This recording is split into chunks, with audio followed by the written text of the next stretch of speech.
Question is, why is this so controversial, and do you think that banning these discussions on Reddit causes more harm than good? No, it doesn't. Anybody can get up and say that Stephen Harper is one of the lizard people, that KFC sterilizes black people, and that the US government perpetrates acts of terror on their own soil on a regular basis. 9/11, Boston bombings, people were running away before the bombs went off. Duh. How can someone argue against that? It detracts from a sub's discourse. I'm going to draw from this website the 10 characteristics of a conspiracy theorist. Number 1 is arrogance. They're always fact seekers, questioners, people who are trying to discover the truth. Skeptics are always sheep, patsies for Mrs. Bush and Blair, etc. Number 2, relentlessness. They will always go on and on about a conspiracy no matter how little evidence they have to go on or how much what they have is simply discredited. Moreover, as per 1 above, even if you listen to them 98 times, the 99th time when you say no thanks, you'll be called a sheep again. Additionally, they have no capacity for précis whatsoever. They go on at an enormous length. Number 3, inability to answer questions. For people who loudly advertise that their determination to the principle of questioning everything, they're pretty poor at answering direct questions from skeptics about the claims they make. Number 4, fondness for certain stock phrases.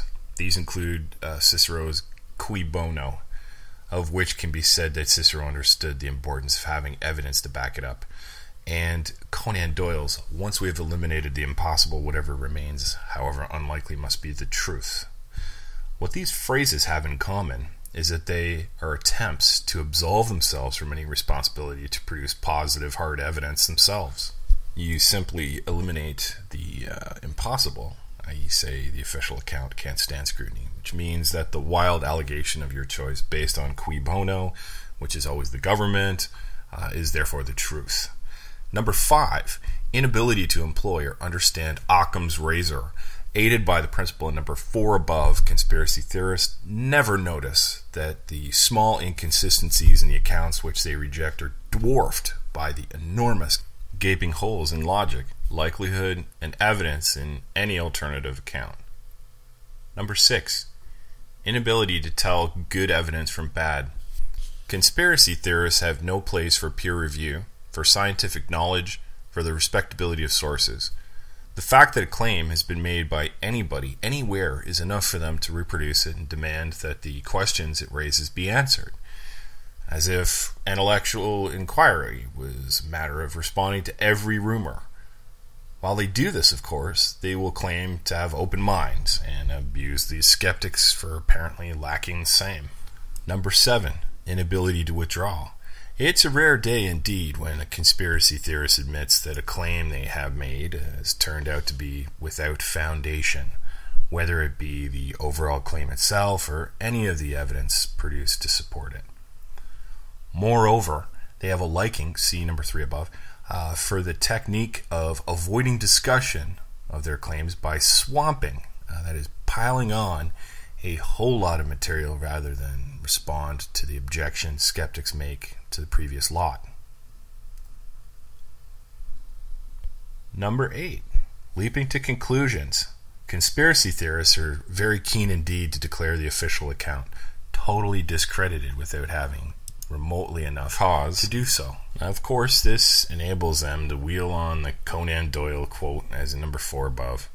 Small inconsistencies in the account of an event, small unanswered questions, small problems in timing of differences in procedure from previous events of the same kind are all more than adequate to declare the official account clearly and definitively discredited. It goes without saying that it is not necessary to prove that these inconsistencies are either relevant or that they even definitely exist. Number 9. Using previous conspiracies as evidence to support their claims.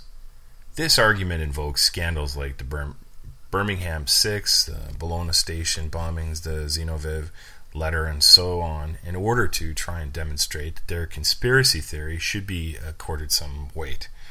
because it's happened before.